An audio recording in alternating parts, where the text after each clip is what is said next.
মায়া মমতায় মোক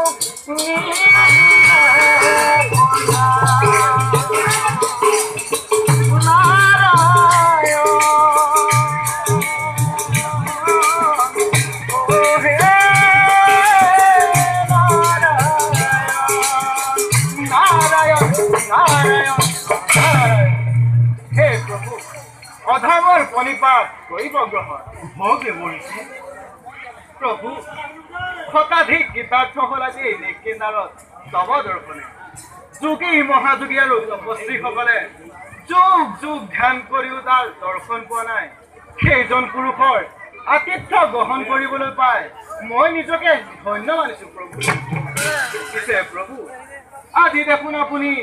চিন্তাত মগ্ন হৈ আছে কি চিন্তাই দহিছে অন্তৰ এই দুৰ্ভগীয়া নাৰদে তাৰ কিবা অমান পামনে প্ৰভু প্ৰভু এক ভয়ংকৰ বিপদৰ সন্মুখীন হৈ ব্ৰহ্মা বিষ্ণু ৰুদ্ৰ তিনিওজনে একেবাৰে উপায়হীন হৈ পৰিল নাৰায়ণ নাৰায়ণ এই মাত্ৰ মহাকাল আহি মহাপ্ৰলয়ৰ আগজাননী দি গ'ল মহাপ্ৰলয়ত মহাসাগৰৰ জল ধাৰাই সমস্ত পৃথিৱী ডুবাই পেলাব কোনো কতো দেৱঋষি বাচি নাথাকিব মাত্ৰ অসুৰ আৰু দানৱবোৰ অতি ভয়ংকৰ হৈ নাৰায়ণ নাৰায়ণ প্ৰভু এইবোৰ সংহাৰ কৰিবলৈ দেৱাদিদেৱ মহাদেৱৰনো কিমান সময়ৰ প্ৰয়োজন হ'ব দুষ্ট দমন আৰু শান্ত পালনটো কৰিবই লাগিব প্ৰভু দেৱঋষি প্ৰভু আপুনি কথাবোৰ বৰ পাতলকৈ ভাবিছে এবাৰ ভাবি চাওকচোন ধ্বংস হৈ যোৱা সৃষ্টি পুনৰ গঢ় দিয়াটো জানো ইমান সহজ অৱশ্যে ঠিকেই প্ৰভু এই পৃথিৱী মহাপ্ৰলয়ত পৰি সকলোবোৰ ডুব যাব কোনো কতো বাচি নাথাকিব প্ৰভু নহয় নহয় দেৱ প্ৰভু মহাকালে কৈ গ'ল জম্বু দ্বীপৰ ৰজা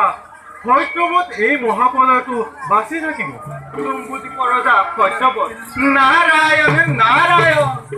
প্ৰভু জম্বুদ্বীপৰ ৰজা সত্যৱত মহা গুণী জ্ঞানী আৰু মহা ধাৰ্মিক ৰজা তেওঁৰ দ্বাৰাই এই সৃষ্টি ৰক্ষা কৰিব পাৰিবা প্ৰভু কিন্তু তেনেকৈ দেৱ প্ৰভু মহাপ্ৰলয় আৰম্ভ হোৱাৰ আগতেই সকলোবোৰ প্ৰয়োজনীয় বস্তু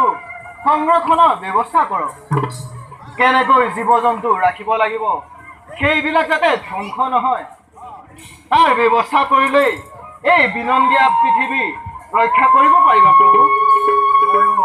তাৰেই পৰিকল্পনা কৰি আছো দেৱঋষি বাৰু এইদৰে মাজে সময়ে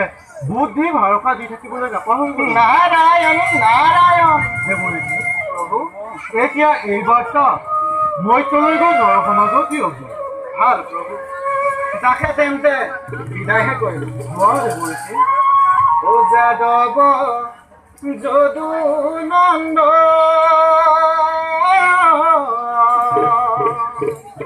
ও মাধৱ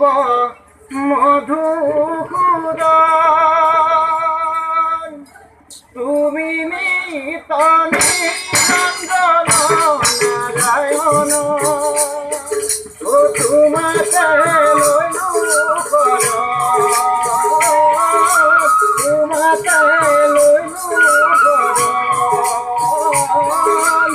তোমাকে লৈলো নাৰায়ণ নাৰায়ণ নাৰায়ণ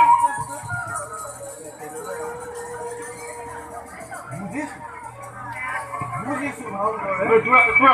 আমাৰ অৱতাৰৰ সময় আহি পালে যাওঁ এতিয়া নিজ কৰ্তব্যত হওঁ অগ্ৰসৰ